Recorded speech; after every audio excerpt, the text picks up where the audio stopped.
Mitikayasin. I apologize off the bat because this video might go a bit long. I wish to speak to you about WandaVision. I think it's a discussion worth having. From the start, I've been a comic geek. I think from the time I learned how to read, I was reading comics. I was a very insecure and very frightened child. So I took refuge in these comics, and why not? I mean, the simple narrative structure of there being bad in the world, but there are individuals that would rise up and defeat the bad without fail. This was glorious. And throughout the years, I maintained this comic geekiness. And when these comics started to be turned into movies, I was there from the start. From the very first Superman movie with Christopher Reeve. What was that, 1978? And now you have the Marvel Cinematic Universe, and you have the DC Universe. WandaVision is supposed to be the first salvo of Marvel's Phase 4. I saw the first episode at a friend's house. I got hooked, so I decided to subscribe to Disney Plus. And believe me, that's not like me, to subscribe to some other service that wants my money. You know, I only have so much money. But I was so enthused, so enraptured by episode 1, I decided to sign up for the whole shebang. And with each episode, I got more and more involved and more excited about it until we reached the last episode, episode 9. And 9 left my jaw scraping the floor. Wanda, the hero, with incredible powers, she goes insane. And in her insanity, she can't accept reality, so she creates this reality where her life is the way she wants it, so that she can be happy. She even resurrects her dead husband. You can do that in the comics. And in doing this, she enslaves hundreds of people, men, women, children. So they undergo mental and emotional torture. I remember a Star Trek episode where this kind of thing happened, and the writers called it rape. And they're right. Wanda ends up raping hundreds of individuals to make this fantasy reality. And in the end, she shakes it off. She says, "Oh, my bad." And she gets away with it.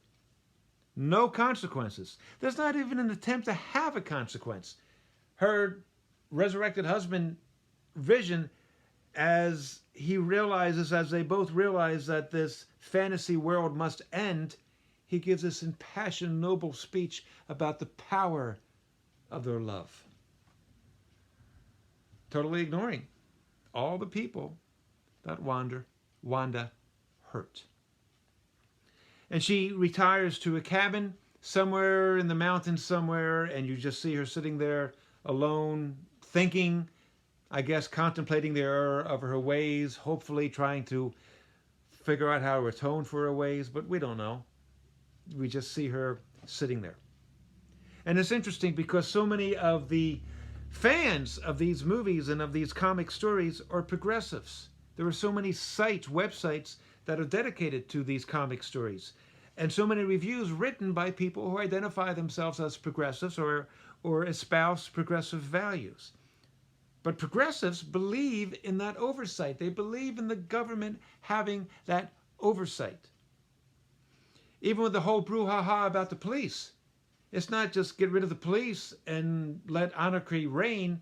No, they want local and state and federal governments to get involved to have a replacement for the police. And if the government doesn't have enough oversight, then the progressives get together, the Twitter mob, right? And they say, government, you need to do this.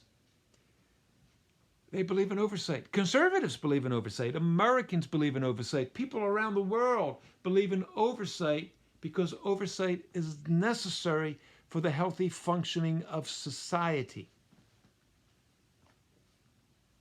And yet, these heroes, I've been thinking about it, going back to the very first story, the very first Superman and Batman stories, 1938, 39, that started it all. No oversight. Anytime the government and authorities try to get involved, the heroes would mock them, inviting us, the readers, to mock them. The whole Civil War scenario, which was about Tony Stark championing government oversight, and Captain America, Steve Rogers, saying, no, no, no, we can take care of ourselves. So many of us sided with Captain America, but guess what? Tony Stark was right. And then to make it convenient in the comics, the government department that was most pushing for the oversight turned out to be an evil Nazi organization. Very convenient to get the readers on the side of Captain America and anti-oversight. Society depends upon having structures that are managed by people that know the difference between right and wrong and will champion right and punish wrong and try to extinguish wrong, or at least diminish wrong, at every opportunity. Society depends on it. But in the comics, which are champions of progressive values, they're not. So many progressives actually love these comics because even when the good guys become bad, like Wanda, we can trust in them to self-correct. That doesn't work. The secret to a healthy, happy, confident life, not even a secret. This is what's key. Know the difference between right and wrong, and it's not hard to figure that out. And then choose right every single time. Peace. 4 fingers.